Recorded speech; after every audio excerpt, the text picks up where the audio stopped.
तो ऐसे धरने हर हफ्ते लगने चाहिए। बंद करो, बंद करो, बंद करो, शिवर में बोलते हैं बंद करो, बंद करो, बंद करो। इसका माफी नहीं मांगता है, छोड़ेंगे नहीं आपको छोड़ेंगे नहीं।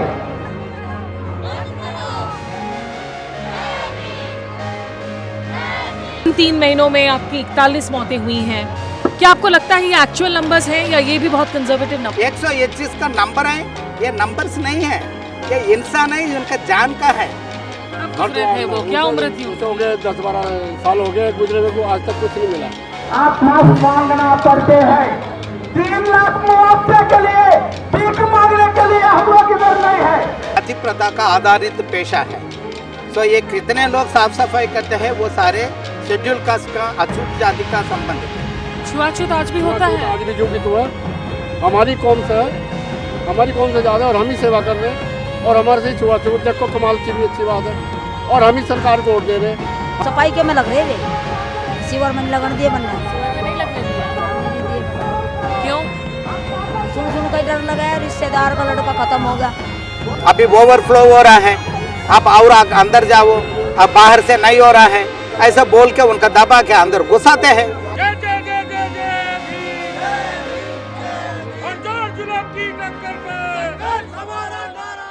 जय भीम के नारे लग रहे हैं मेरे पीछे।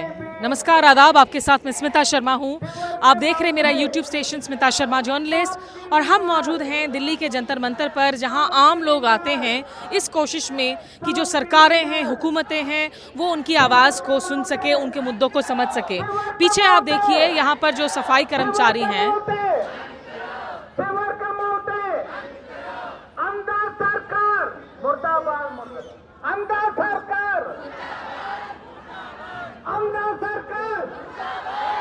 जी हाँ, जो नारे लगाए जा रहे हैं उसमें बेजवाड़ा विल्सन जी हैं, जो सफाई कर्मचारी आंदोलन के नेशनल राष्ट्रीय कन्वीनर हैं। और ये कोई नया मसला नहीं है, ये एक बहुत पुराना मसला है, और एक ऐसा मसला है जो किसी भी समाज के लिए एक धब्बा है कि 21वीं सदी के उस भारत में जहां हम national AI summit, international AI summit की बात करते हैं, आर्टिफिशियल इंटेलिजेंस ने कैसे ज़िंदगियों को बदल दिया है उसकी बातें करते हैं, वहाँ ऐसे तमाम लोग हैं जिनकी ज़िंदगियाँ, जिनकी रोज़ी रोटी आज भी मैनुअल स्कैवेंजिंग पर निर्भर है, जो वैसे क्रिमिनल है, और उसकी वजह से जानें भी जा रही हैं। 622 से ज़्यादा जो मौतें हुई हैं मैनुअल स्कैवेंजिंग की वजह से भारत में, यानी कि जो लोग जाते हैं सीवर्स में साफ करने के लिए, 9 सालों में 622 सैनिटेशन वर्कर्स की जान गई है, सफाई कर्मचारियों की, और जिनमें से 52 ऐसे लोग हैं जिनको कॉम्पनसेशन के नाम पर 1 रुपया तक नहीं मिला है। इतना बड़ा धब्बा है ये हमारे समाज के लिए। तो एक बार फिर से सफाई कर्मचारी आंदोलन यहाँ पर मौजूद हैं अपनी बातों को सुनाने के लिए। जो दलित वंचित समाज के लोग हैं, इन लोगों से बात करने के लिए। अम्मा, आप कहाँ से आई हैं? मैं लोनी से आई हूँ। लोनी से, उत्तर प्रदेश से? यूपी। क्या नाम है आपका? उषा जी। हाँ। उषा जी, आपके परिवार में क्या लोग सफाई कर्मचारी हैं? हाँ जी, सफाई करते हैं। कौन कौन करता है? बच्चे करते हैं लोनी में ही। लोनी में? हाँ। कितने बच्चे हैं आपके, और क्या उम्र है उनकी जो कर रही है काम? मेरा एक लड़का तो है 35 साल का, हाँ। एक लड़का है 25 साल का, एक छोटा है 20 साल का। तीनों ही सफाई कर्मचारी हैं? छोटा है, सही है दिमाग से कुछ, हाँ, और 2 करते हैं। उन लोगों को कितनी चुनौतियों का सामना करना पड़ता है हर रोज सफाई में? कितना पैसा कमा पाते हैं वो दिन भर में, दिहाड़ी में? सरकार या दे ही रही तनख्वाह बेटा, टाइम तभी ना 10-10 हजार रुपये। 10,000 रुपये? हाँ, महीने के? ये भी टाइम तो ना नहीं आती है, और उसमें इतना खतरा होता है। वो सफाई के में लग रहे वे, शिवर में लगन दिए बनना। शिविर में नहीं लगने दिया? लगने नहीं दिए बनना। क्यों? सुन का डर लगा है, रिश्तेदार का लड़का खत्म हो गया शिवर में ही। आपके रिश्तेदार कौन थे, क्या उम्र थी उनकी? वे 25 साल का, 22 साल का था। 22 साल? हाँ, साथ रही, खत्म हो गए थे वे तो। कितने पहले की बात है ये? 10 साल होगी। और उनकी मौत के बाद में कोई सरकार का कोई आया था परिवार से मिलने के लिए? नहीं आते थे, मीटिंग में मिल गया, दिखा ना 10 लाख रुपए।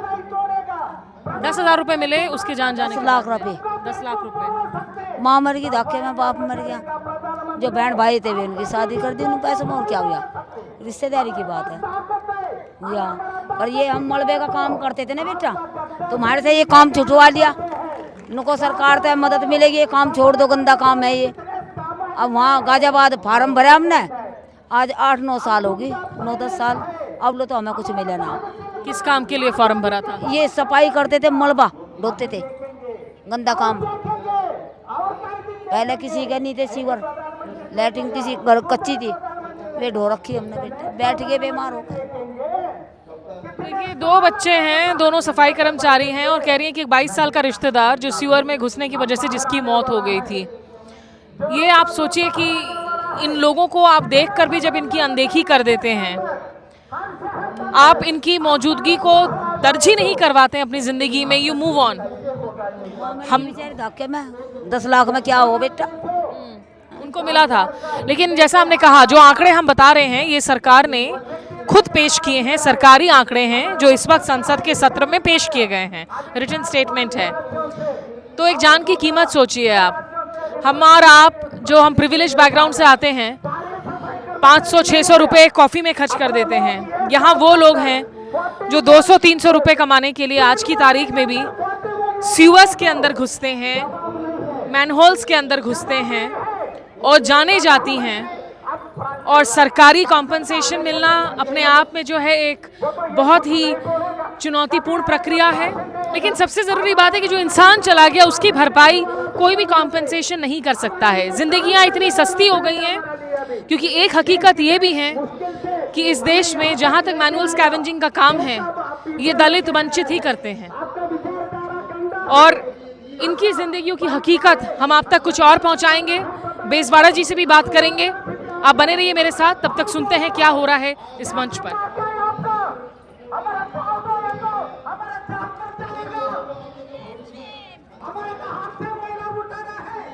2026 के शुरुआती 3 महीनों में 41 लोगों की मौत होती है क्योंकि वो सीवर में घुसते हैं उसे साफ करने के लिए।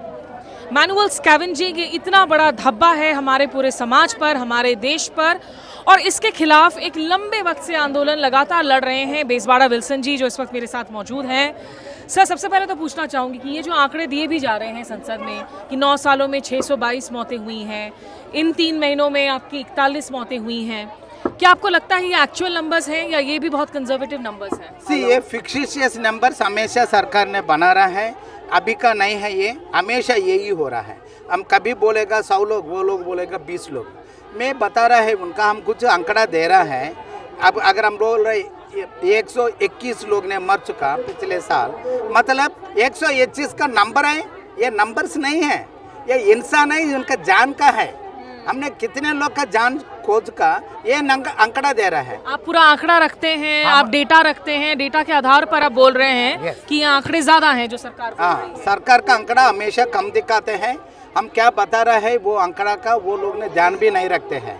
अभी कमीशन वाला भी इधर आया, 2-3 कमीशन वाला, वो लोग भी हमारे पास आंकड़ा नहीं है। मैंने बताया आपका, हम लोग ने गठन हुए तो एक चिट्ठी लिखते हैं, प्रधानमंत्री का देते हैं और राष्ट्रपति का देते हैं, गवर्नर का, मुख्यमंत्री का, कमीशन वाला का, वो क्यों नहीं दे रहे हैं?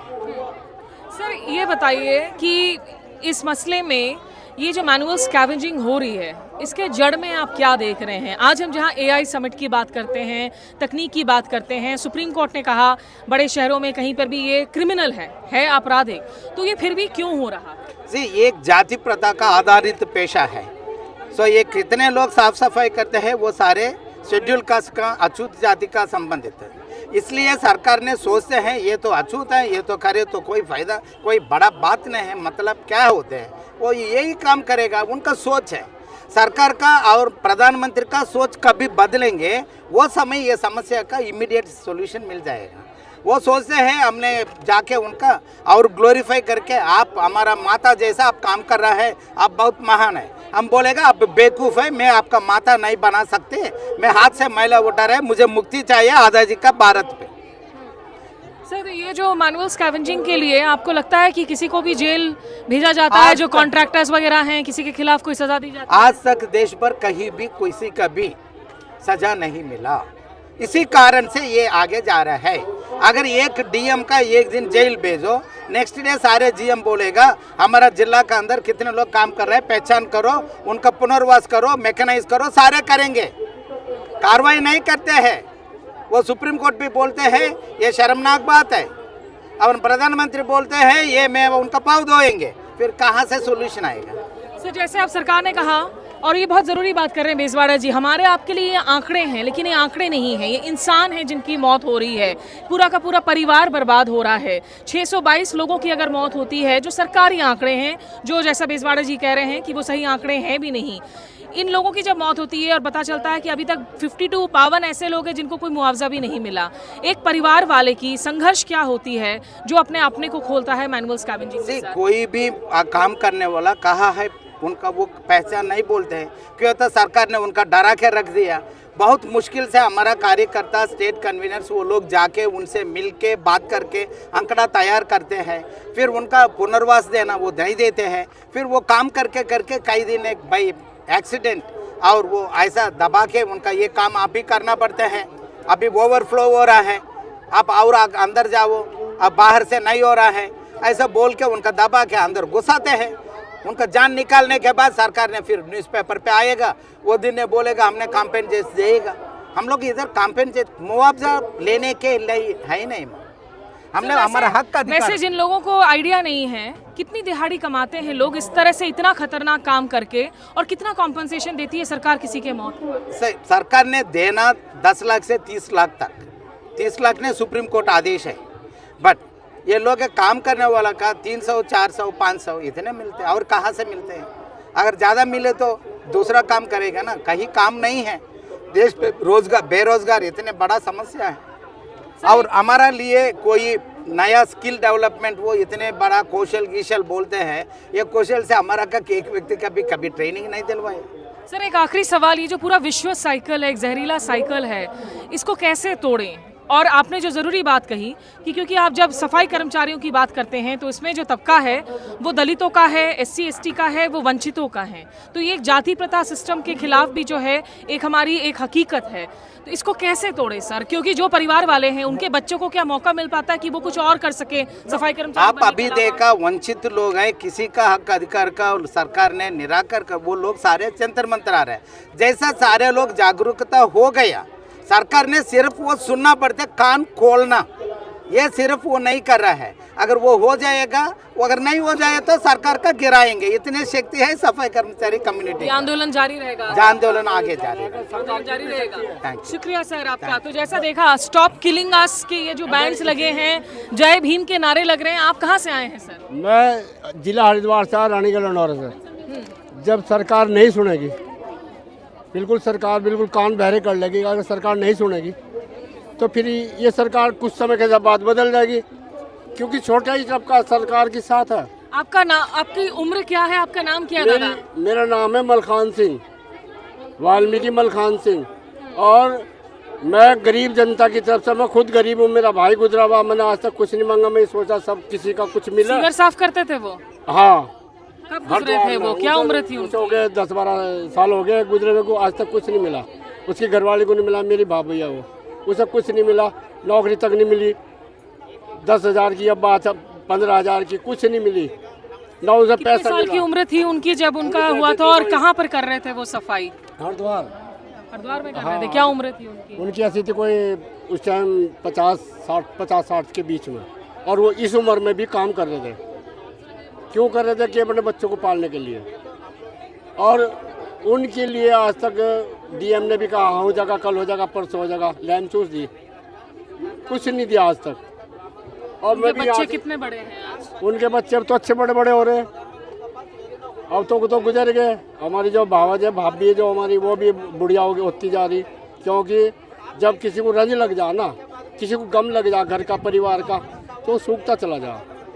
तो अब बच्चों का भविष्य क्या होगा? क्या बच्चों के लिए कोई भविष्य है? क्या वो पढ़ाई कर पा रहे हैं? कोई उनको स्कीम दिया गया? इतना नहीं, जो सरकारी स्कूलों में बिठा दे उन्हें बस्ता या किताब लेकर दे दे, कोई ऐसी चीज़ नहीं है।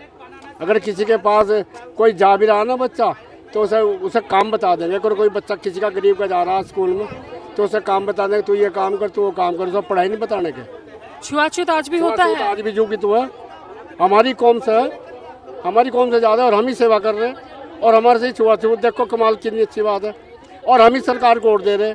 हमारे लोग ऐसे हैं कि हम एक जो हाँ होगी ना, हम सरकार को छोड़कर कहीं जा नहीं सकते, और सरकार हमारी तरफ से अंधी है, हम क्या करें।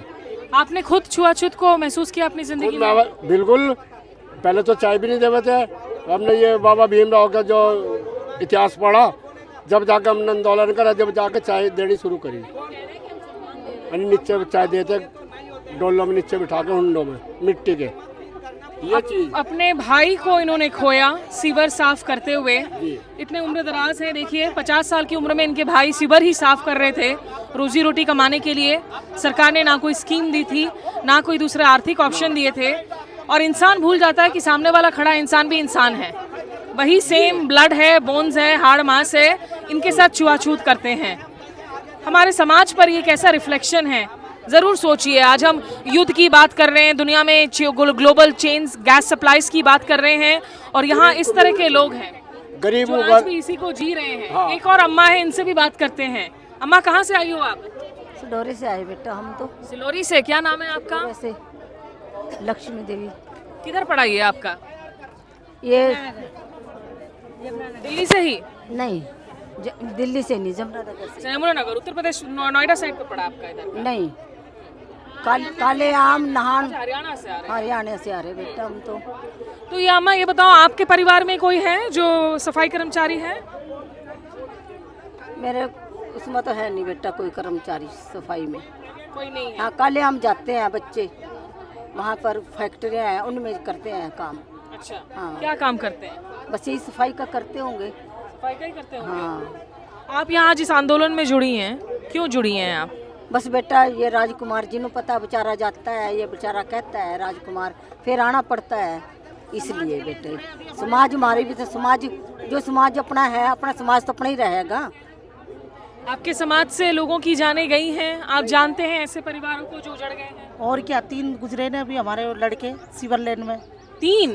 कहाँ से?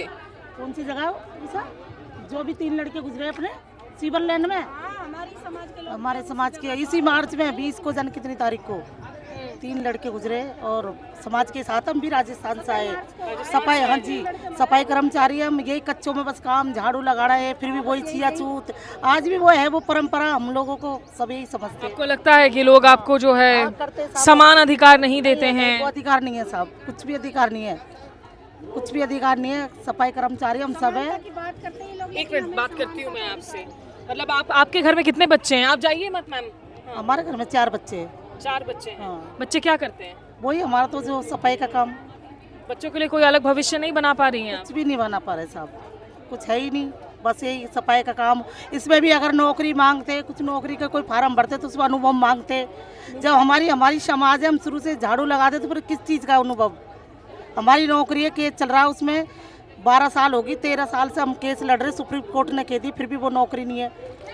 घूम फिर के ये कहते हैं कि इसका अनुभव बताओ, ये बताओ। हम कर्मचारी हम सफाई का काम करते हैं, उसमें क्या अनुभव? तो बच्चे भी सफाई ही करेंगे? कोई सरकारी स्कूल वूल में उनको पढ़ने का मौका? बच्चे तो पढ़े, बड़े बच्चे, हाँ बड़े हो गए बच्चे, शादी करते। कुछ और करेंगे करियर में? अब बस यही है, साफ सफाई का काम है, कच्चों में काम करना। तो ये जो परिवार का जो बोझ है वो ख़त्म ही नहीं हो रहा है, वो साइकिल चल रहा है। अम्मा, आप कहाँ से आई हैं? अलवर से ही आ रहे हैं हम। अलवर से ही, राजस्थान से? हाँ। इतने सालों से, जैसे बेजवाड़ा जी जैसे आंदोलनकारी हैं, जो लोग इस मुद्दे को उठा रहे हैं, आपके आसपास के जो लोग सफाई कर्मचारी हैं, कुछ बदला है उनकी ज़िंदगी में आज तक? हम खुद ही कहाँ करें, मेहनत करते हैं हम तो खुद, नौकरी तो मिलती नहीं है। कहाँ करती हैं आप सफाई? अलवर में ही। नहीं, मतलब सड़कों में करती हैं, घरों में करती हैं? नर्सिंग होम में। नर्सिंग होम में करती हैं। हाँ। कितना पगार मिलता है आपको? इन प्राइवेट जॉब है, सरकारी जॉब तो नहीं है? नहीं, प्राइवेट है। प्राइवेट? 6-6 हज़ार क्या हो महीने का? हाँ। कितने घंटे तक काम करती हैं आप? सफाई ना देखे ही नहीं, किसके घर में नौकरी है, किसके घर में नहीं है, ध्यान नहीं करते, ध्यान ना करे। बच्चों का भविष्य खराब होगा, 3 लड़कियों का, लड़के ने वो भी सफाई के ऊपर, सफाई के ऊपर, नौकरी नहीं होगी तो बच्चों को क्या खिलाएंगे? आप सुन रहे हैं आप इन लोगों की आवाज़, जो हमारे मुख्य धारा की मीडिया में नहीं दिखती है, जिसके बारे में या तो हम सुनना नहीं चाहते हैं, या सुनकर हम ऐसा प्रिटेंड करते हैं कि कोई बात नहीं है, देखकर अनदेखी कर देना, ये हर उस इंसान पर एक शर्मनाक धब्बा है जो एक पल को रुककर ये नहीं सोचता कि कैसी मजबूरियों में ये लोग जी रहे हैं, हर रोज की इनकी जिंदगी कैसी है। बेटा कहाँ से आए हो आप? भी अमर से आए हो, क्या करते हो आप? कुछ नहीं। कुछ नहीं, पढ़ाई नहीं? क्यों? जब हाथ में पैसा ही नहीं तो पढ़ा में किस चीज से? कितने बच्चे हैं आपके? बच्चे तो काफी है मैडम। सिर्फ सभी को नहीं पढ़ाया? किसी को भी नहीं पढ़ाया। हाथ सरकारी स्कूल में कोई नौकरी पढ़ाई वढ़ाई का ऑप्शन नहीं मिला? नहीं, कुछ भी नहीं मिला। गरीब आदमियों के लिए कुछ भी नहीं मिलता। आप कहाँ सफाई करती हैं? हमारे पास में सफाई करने को कोई कार्य ही नहीं है। क्या करते हैं, मंदिरों पे से रोटी लाते हैं, मांगते और खाते हैं। इसमें कोई झूठ बोलना, छुपाना, बात करना कोई झूठी बात नहीं है। और आम लोगों का रवैया कैसा होता है आप लोगों के प्रति? आज की तारीख में जब हम इतने फोन की बात करते हैं, तकनीक की बात करते हैं, क्या आपको समान रूप से लोग ट्रीट करते हैं? कुछ भी नहीं मिलता, ना तो राशन से अनाज मिलता, ना अनाज मिलता, कुछ नहीं मिलता है। पानी तक को प्यासे मरे पड़े हैं। घरों में लोग छुआछूत देख करते हैं आपके साथ? सब भी होता है, एक को देखता है, एक पसे से होता है। क्या करें, मंदिरों पे से लाते हैं हम तो। बेरोजगार है, कहाँ जाए खाने के लिए? बच्चे मर गए, माँ बाप मर गए, भाई मर गए, सब मर गए। अब कौन है कमाने वाला? हर लेडीज रहेगी घर में। जितने लोग हैं यहाँ पर, सबकी ऐसी ही दास्तां है। मुसीबत से घिरे हुए हैं। सफाई कर्मचारी के तौर पर कहीं काम मिल रहा है, कहीं नहीं मिल रहा है। महीने के 4,000 5,000 रुपए। और एक इंसान की जब मौत हो जाती है, सरकार कह देती है कि चलो हम मुआवजा दे देंगे, वो मुआवजा भी समय से नहीं मिलता है। मौत होगी, हमारे भाई नहीं है घर में, माँ बाप नहीं है, कोई नहीं है कमाने धमाने वाला, तो कहाँ जाए? कैसे बच्चे इनका पेट भरता है? झाड़ने भी जाते हैं तो कोई 10 घंटे में एक रोटी देती है। ये और मुआवजों के लिए जब आप जाते हैं ये काम तो आपको घुमाते रहते हैं हाँ, कर्मचारी घुमाते रहता है, लेटरिन धोते, हमारा कूड़ा उठाते, हमारा ये करते, हमारा वो करते। ये जिंदगी इसी में गुजार देंगे कि हम? हमारे को नौकरी चाहिए बस। क्या नाम है आपका? ललिता। क्या उम्र हुई आपकी ललिता जी? मेरा आदमी ने छोड़ दी दूसरी के चक्कर में, मैं पियर में पड़ी हूँ। तो आपके बच्चे लोग अब यही करेंगे? हाँ। पढ़ाई नहीं कर पा रहे हैं वो? नहीं, कुछ है ही नहीं तो पढ़ाई कहाँ से करवाऊंगी? ये एक हकीकत है, ये इंडिया है। हम विश्व गुरु होने की बात करते हैं, दावे कर रहे हैं, एक हम विकसित इकोनॉमी होने की बात कर रहे हैं, अर्थव्यवस्था होने की बात कर रहे हैं, लेकिन ये सच्चाई है। जिस सच्चाई को लेकर बड़ी बड़ी बातें तो किए जाते हैं, दावे किए जाते हैं, लेकिन वो दावे और ज़मीन की हकीकत में बिल्कुल अलग है यहाँ पर। तो हमने सोचा कि आप जब सबकी नज़रें बनी हुई है, ईरान में युद्ध में क्या हो रहा है, किसके तेल की कीमत बढ़ रही है, सिलेंडर का कीमत बढ़ रहा है, उनमें ये जो सबसे मजलूम लोग हैं समाज के, सबसे दबे कुचले जो आवाज़ हैं, उनकी आवाज़ों को आप तक पहुँचाऊँ। सहयोगी सार्थक टंडन के साथ मैं स्मिता शर्मा। हमारे से जुड़ने के लिए शुक्रिया, नमस्कार, आदाब।